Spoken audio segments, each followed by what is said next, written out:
and as soon as she used the spell, she found herself in hell, where a red-haired demon was looking at her.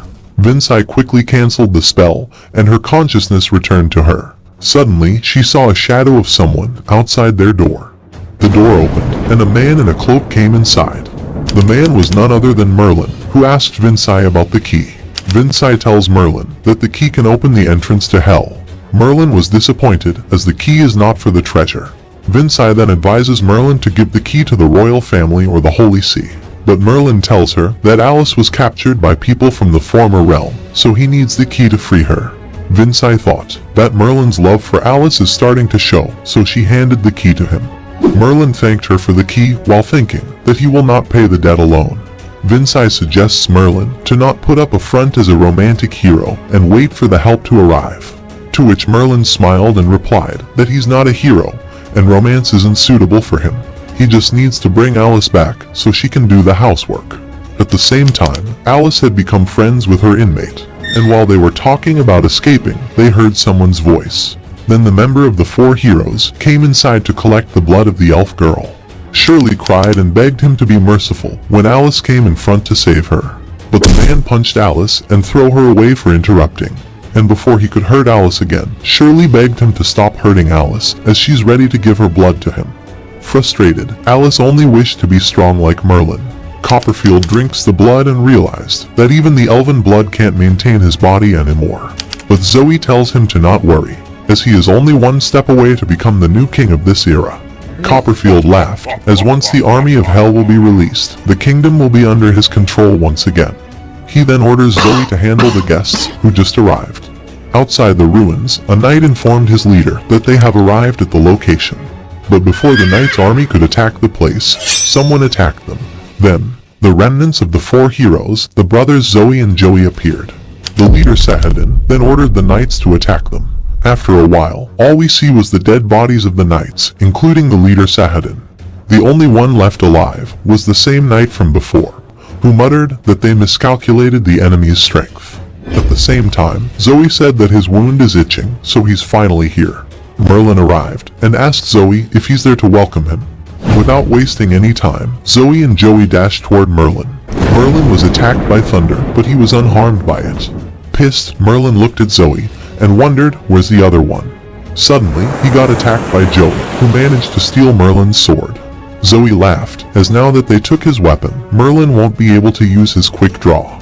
Unafraid, Zoe dashed toward Merlin to kill him, but to his surprise, Merlin attacked him and cut his other arm as well. Merlin said, even though this sword is not efficient, but it's enough to deal with them. Zoe then used his attack to block Merlin's vision so Joey could kill him. But to their surprise, Merlin broke Joey's sword and killed both brothers with a single strike.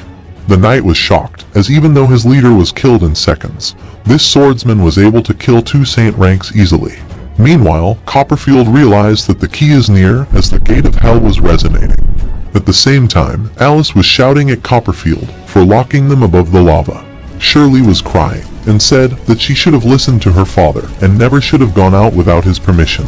Alice tried to calm her down while hoping that Merlin would come to save her. And to her surprise, Merlin really came.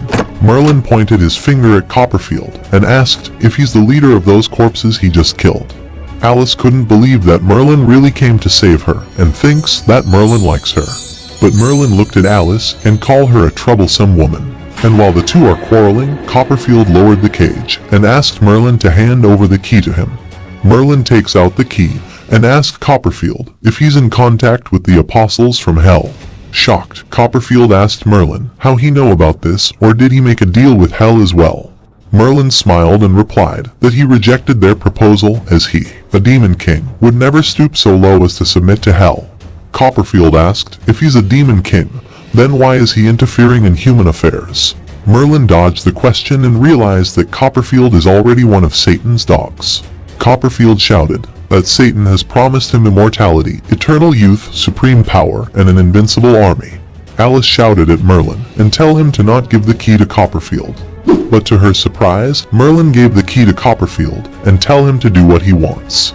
Alice starts scolding Merlin for handing over the key this easily when Shirley asked Alice if Merlin is really here to save them. Alice tells her to not worry, as even though Merlin looked like a weakling, but his quick draw is extremely powerful. This disappointed Shirley even more, as the quick draw is a low-level skill that doesn't even require magic. And as Copperfield got the key, he released Alice and Shirley. Copperfield shouted that giving the key to him was Merlin's biggest mistake. He opened the gate and ordered the Hell's Army to come out and conquer the world for him. Merlin returned Alice's sword to her and tell her to be ready, as the guests will be arriving soon. Merlin went close to the entrance of hell when he heard a voice saying, "Is that you, Lucifer 3? A red-haired demon came out and said she has finally found the ruthless Lucifer 3. Alice was confused as how this girl knows Merlin. And as soon as the girl saw Merlin, she lost her temper. Merlin tried his best to remember her, but even after thinking for a while, he called her a stranger. The girl ordered the army to stand back, as she will deal with Merlin personally. She attacked Merlin and said that she will make him pay for what he did.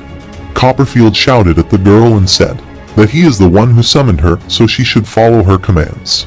But the girl threatened him to keep quiet, or she will kill him first. Merlin tells the girl that something is wrong, as she's not the same hell disciple that was summoned last time. This angered the girl even more, as she asked Merlin how could he hurt a cute girl like Trist. And when Alice looked at Merlin, she was shocked to see his expression. The red-haired girl attacked Merlin and shouted that she will teach him a lesson for what he did to Trist. But to her surprise, her attack didn't even scratch Merlin. She then ordered her minion to combine and show Merlin their true powers. The minions then combined into a huge infernal demon. But to everyone's surprise, Merlin destroyed the demon in the Hell Gate with a single strike. The knight, who witnessed this all, couldn't believe that this Elgin's master swordsman defeated the monster of that level with only one strike. Merlin thought that it was a shame that the demon was a puppet, or he could have gained quite a few years. Copperfield was crying, as all his dreams and his ambitions were crushed by a single man. Merlin looked at him and said that someone who borrows the strength of others is not qualified to be a king. Copperfield asked Merlin that he could acquire everything this world has to offer, so why is he not wanting to rule the world? Merlin replied that even though it sounds nice, but to rule the world is troublesome, so he doesn't want it. Alice realized that Merlin's laziness has saved the world, and prayed to keep Merlin stay like this forever. Merlin added that he's just an iron-ranked adventurer, who only wants to live a carefree and lazy life. But Copperfield lost his mind and said he knows Merlin's true identity, that he's a god, and as he's just a mere mortal, he could never defeat him. Alice asked Merlin why didn't he kill Copperfield, as he deserved to be punished. To which Merlin replied that a person without dreams is nothing more than a dead man walking, so he's not worth killing. After a while, the villagers were thanking Alice and Merlin for saving them. The village head then offered the payment, and Merlin quickly accepted that. On the way, Alice was angry at Merlin for taking the payment, as the villagers needed it to rebuild the village. But Merlin said that this is their hard-earned money and they needed it to pay the rent. He also asked Alice about the elf girl, who is now traveling with them. Alice introduced her to Merlin and said that she will help her in getting back to her home. Alice also added that Shirley will stay with them for some time. Shirley noticed that Merlin was unhappy, so she said that if it's a matter of money then she have 1 million gold coins that she can give to him. And as soon as Shirley revealed that the 1 million gold coins is her pocket money, Alice and Merlin got shocked. Shirley asked Merlin if 1 million coins is enough for him, to which Merlin replied that protecting ladies is part of his job. At night, Shirley was sleeping when Alice asked Merlin about Trist that the red-haired demon mentioned. Horrified, Merlin explained that when he was still a demon king, Trist approached him and introduced herself as an emissary of hell. And as soon as he looked at her, he realized that the world is a scary place, as he coughed blood by just looking at her. She offered him to join Satan's army, but Merlin instantly refused. And when she mentioned about him seeing hell, he sent her flying. Alice realized that Merlin misunderstood her words and makes Satan his enemy. After a while, Merlin was looking at the dragon's stone, thinking that whether or not it will be useful will depend on Alice. At the same time, Alice and Shirley were enjoying the bath. Merlin heard their conversation and thought maybe this crystal will fix Alice's flat chest. At night, Shirley was praising Merlin as he's not only good at battle, but at cooking as well. At the same time, in some other place, a man was talking about beating an alchemist who mutated the local fish that made them dangerous to humans. His man was scared, but he told him to not worry and said that he is a famous mercenary, so a mere alchemist couldn't be a match for him. The man then noticed something in the fog, so he asked his men to be careful. Something came flying at him, but his armor saved him from the attack. The man got scared to see the fishes, who were attacking his men and killing them one by one. And before he could understand anything, a monster appeared from the bottom of the sea and crushed his belly. Then we see a man, who shouted that he's coming to meet his sweet lady Asmodeus.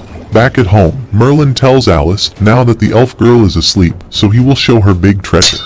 But after seeing her expression, Merlin tells her to get her head out of the gutter, as he was referring to the dragon's crystal.